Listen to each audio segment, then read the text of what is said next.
முழு ஆண்டு தேர்வு 2025 கணிதம் 9ஆம் வகுப்பு திண்டுக்கல் மாவட்டம் விடை குறிப்பு பார்க்கலாம். அதுல 1 மற்றும் 2 மதிப்பெண் வினாக்களுக்கு விடை பார்க்கலாம். முதல் வினா பாருங்க. பி சப்செட் ஆஃப் ஏ எனில் பி சப்செட் ஆஃப் ஏ அப்படின்னா பி ஏக்கு உள்ளால இருக்கு அப்படின்னு அர்த்தம். ஏ விட்டு பி என்னன்னு பாருங்களேன். ஏ விட்டு பிங்கிறது என்ன? பி தான். அப்ப என் ஆஃப் ஏ விட்டு பிங்கிறது என் ஆஃப் பி. ஏ சமம் கணத்துக்குள்ளால பைங்கிற எழுத்து இருக்கு. இது வெற்றுக்கணம் அல்ல. சரிங்களா? அப்படின்னா பி ஆஃப் ஏங்கிறது பி. பி ஆஃப் ஏல என்ன இருக்கும்னா வெற்றுக்கணமும் இப்படி இருக்கும். இதுதான் பி அப்படின்னு கணக்குல சொல்லியிருக்காங்க. இப்ப ஏ விட்டு பி வேணுமா? ஏவில இது இருக்கு, பில இது இருக்கு. ரெண்டுக்கு பொதுவா எது இருக்கு அப்படின்னா இது இருக்கு இல்லையா? பின்வருவனவற்றுள் எது விகிதமுறாயன்? √25ங்கிறது 5க்கு சமம் விகிதமுறியன். இது விகிதமுறியன், இதுவும் விகிதமுறியன் தான். பைங்கிறது விகிதமுறாயன். 4√7 பெருக்கல் 2√3. 4 2 பெருக்கிக்குங்க 8. ரூட்டுக்குள்ளால 7 3 பெருக்கிக்குங்க 21. 8√21. மாறிலி கோவையின் படி 0. 2 பகையன்களின் மீப்போவா 1. வட்டநாற்கரத்தின் ஒரு கோண அளவு 75 எனில் எதிர்கோணத்தின் அளவு. நமக்கு தெரியும் வட்டநாற்கரத்துல எதிர்கோணங்களை கூட்டினா 180. அதுல ஒரு கோணம் 75னா அடுத்த கோணம் 105. 180ல இருந்து 75 கழிக்கிறோம். ஒரு புள்ளியின் ஒய்யாய தொலைவு 4. அப்புள்ளி ஒய்யச்சில் அமைந்தால் அப்புள்ளி டேஷ். ஒய்யாய தொலைவு 4, புள்ளி ஒய்யச்சில் எது அமையுது அப்படின்னா அதனுடைய எக்ஸாய தொலைவு 0. அதனால 0,4. -5,1 மற்றும் 2,3 ஆகிய புள்ளிகளை இணைக்கும் கோட்டு துண்டை ஒய் அச்சு உட்புறமாக எந்த விகிதத்தில் பிரிக்கும்? பிரிக்கிறது ஒய் அச்சு. அதனால எக்ஸாய தொலைவுகளை போய் பாருங்க. -5,2. ஆன்சர் 5:2. ஒரு இடத்துல மைனஸ் இருக்குன்னா நமக்கு இங்க ரெண்டுமே பிளஸ்ல வந்துடும். 10. tan θ சமம் cot 37 எனில் தீட்டாவின் மதிப்பு. நமக்கு நிரப்பு கோணங்கள் தெரியும். tan θ சமம் cot 90 - θ. அப்ப tan இங்க θ இருக்கு, இங்க 37 இருக்கு. இது என்னவா இருந்திருக்கும்? tan 90 - 37 இருந்திருக்கணும். 90 - 37 எவ்வளவு? 53 டிகிரி. ஒரு கனசதுரத்தின் பக்க பரப்பு 600 சென்டிமீட்டர் ஸ்கொயர். பக்க பரப்பு எப்படி கிடைக்கும்னா 4a². 4a² சமம் 600னா a² சமம் 150 இல்லையா? மொத்த பரப்பு கேட்டிருக்காங்க. மொத்த பரப்புன்னா 6a². 6ஆல பெருக்குனீங்கன்னா உங்களுக்கு 900 கிடைக்கும். 900 சென்டிமீட்டர் ஸ்கொயர்.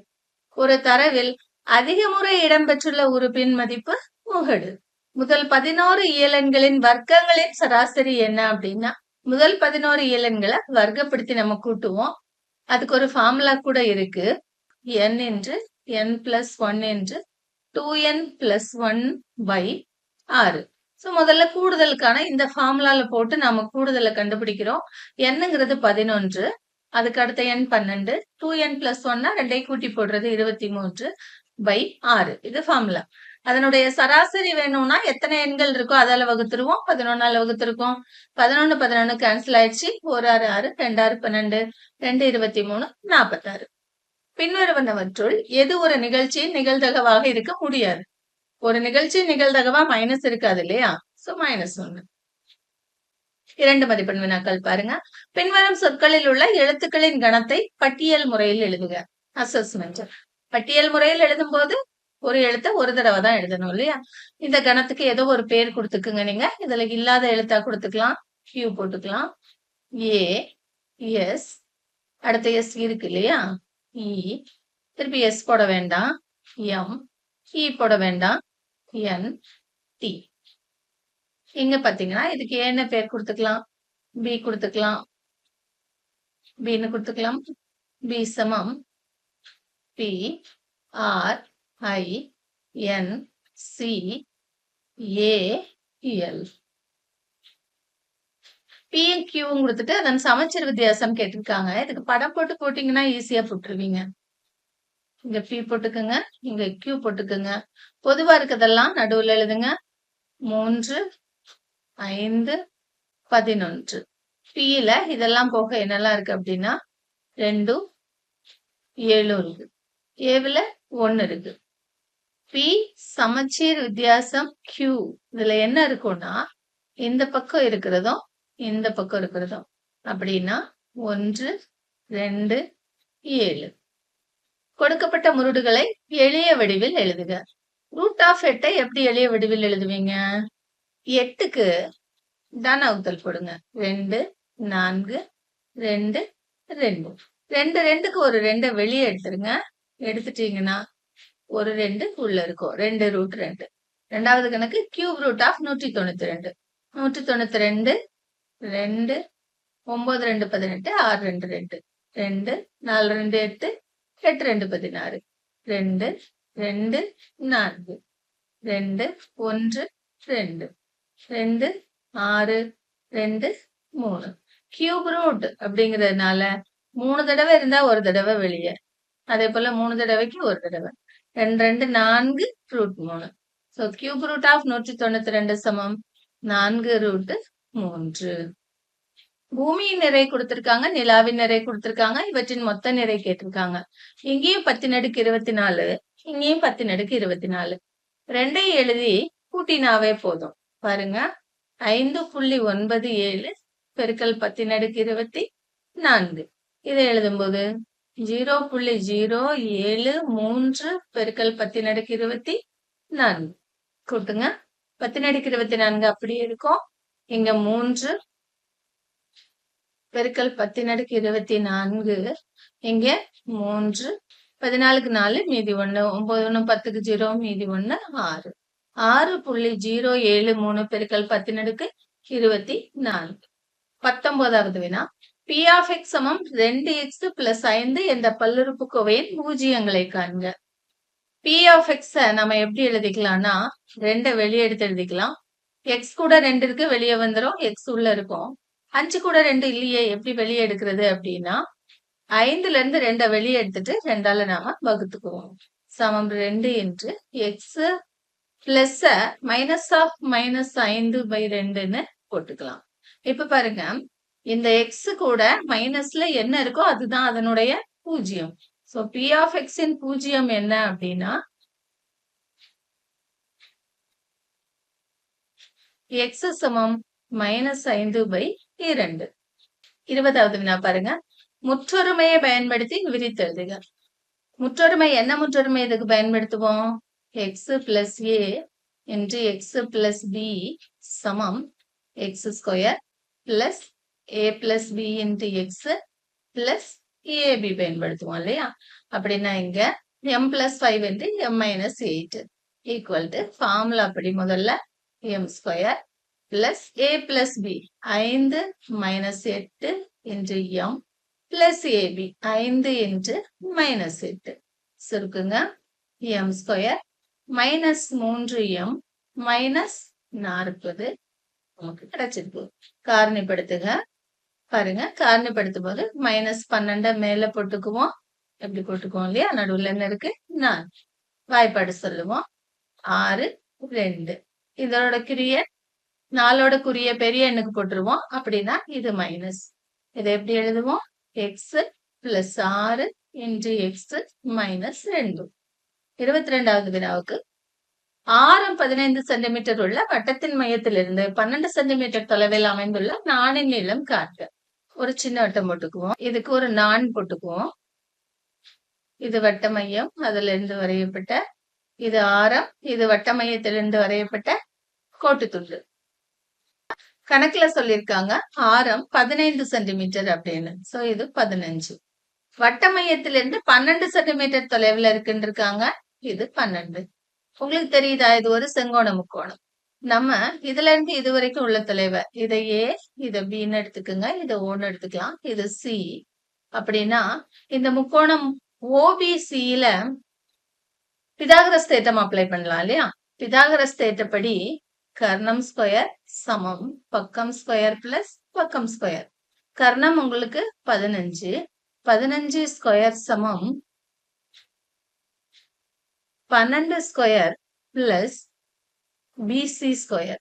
15 ஸ்கொயர் 225 சமம் 12 ஸ்கொயர் 144 பிளஸ் பிசி ஸ்கொயர். 225ல இருந்து 144 நீங்க கழிச்சீங்கன்னா உங்களுக்கு 81 கிடைக்கும். அதாவது பிசி ஸ்கொயர் சமம் 81, பிசி சமம் 9. பிசி 9, கேள்வி 4ன் நீளம். இதுல பாதி தான் கண்டுபிடிச்சிருக்கீங்க 9ன்னு. ஏபி வேணும். 4ன் நீளம் தான் ஏபி. ஏபி சமம் 2 × 9 18 சென்டிமீட்டர். 23வது வினா 2 புள்ளி கொடுத்து அதுக்கு இடையே உள்ள தொலைவு கேட்டிருக்காங்க. முதல்ல நீங்க இந்த கணக்கு செய்யும் போது முதல்ல நீங்க தொலைவு ஃபார்முலாவை எழுதிக்குங்க. தொலைவு ஃபார்முலா உங்களுக்கு தெரியுமா? d சமம் √(x2 - x1) the whole square plus y2 - y1 the whole square அலகுகள் சமம் √ இங்க இது x1 y1 இது x2 y2 x2 - x1 -2 -3 the whole square plus y2 - y1 3 -(-+9) the whole square. இத கழிச்சீங்கன்னா இது -5 அதோட ஸ்கொயர் பிளஸ் இது 12 அதோட square √ 5 square 25 12 square 144 √ equal to √169. 169ங்கிறது 13ஓட வர்க்கம் இல்லையா? சோ 13.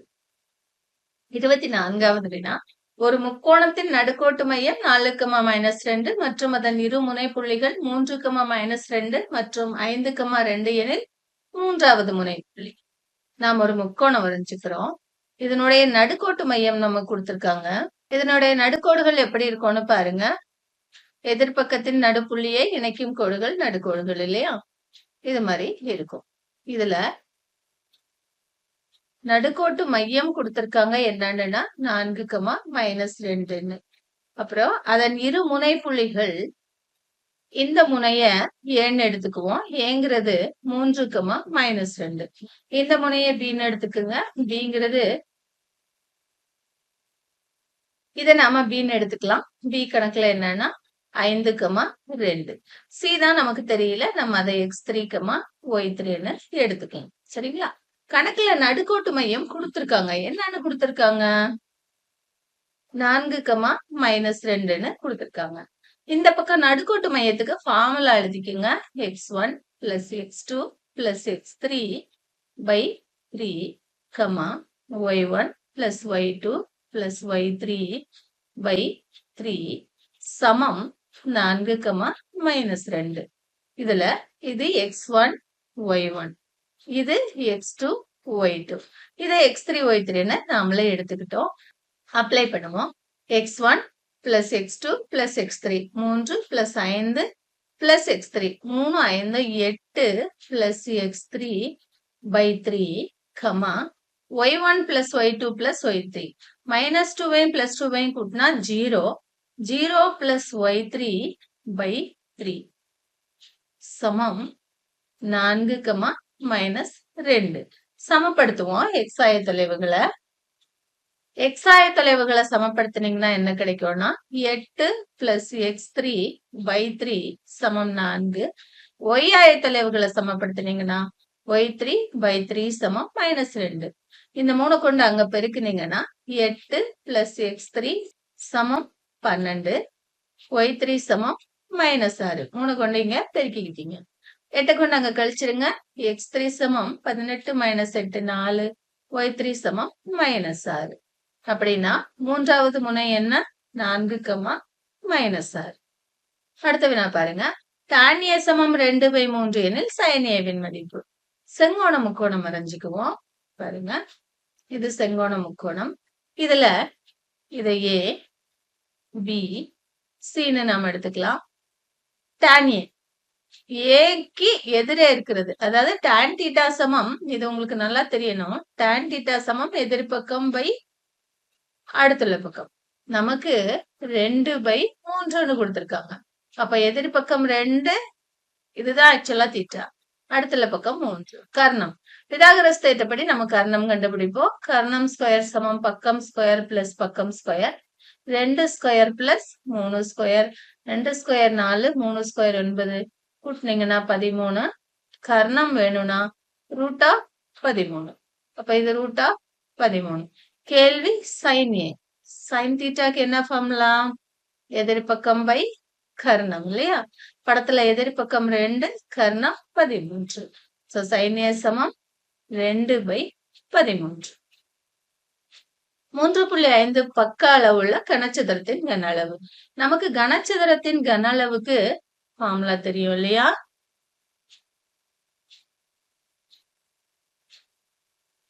கனசதுரத்தின் கன அளவு சமம் a³ கன அலகுகள் சமம் 3.5 கியூப்.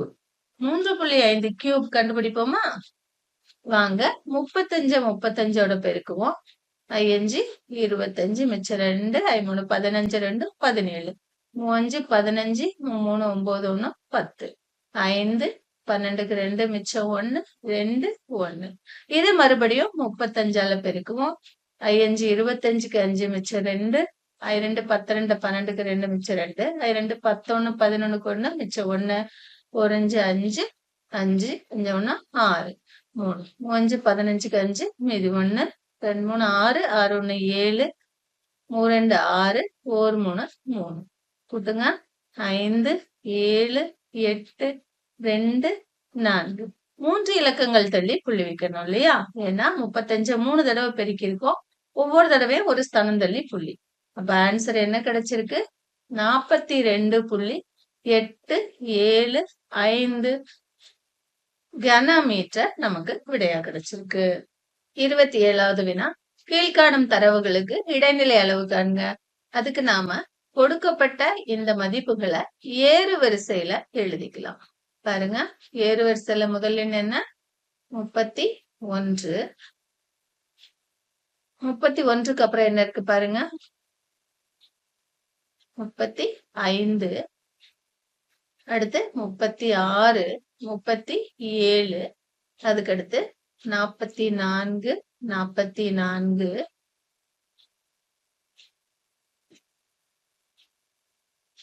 அடுத்து என்ன இருக்கு பாருங்க? 44 அப்புறம் 51, 51க்கு அப்புறம்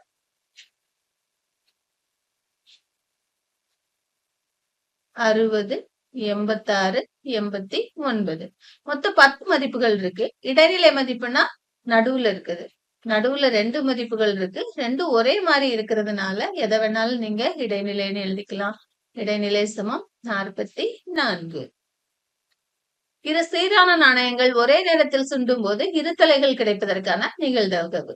முதல்ல நாம என்ன எழுதிக்கணும்? கூறுவழி எழுதிக்கணும். கூறுவழி எஸ் சமம் 2 நாணயங்களை சுண்டுறோமா? H H H T T H T T. இதுல இரு தலைகள் கிடைக்கணும். அதுதான் வந்து A. A என்பது இரு தலைகள் கிடைக்கும் நிகழ்ச்சி. அப்படின்னா என்ன பாருங்க? எவ்வளவு என்ன இருக்கும்? H H மட்டும் இருக்கும். அப்ப N of A என்ன? 1. P of Aக்கு என்ன ஃபார்முலா? சாதகமான நிகழ்ச்சி N of A by மொத்த நிகழ்ச்சி N of S. N of Aங்கிறது 1, N of Sங்கிறது 4. 5 மதிப்பெண் வினாக்களுக்கான விடையை அடுத்த வீடியோல பார்க்கலாம்.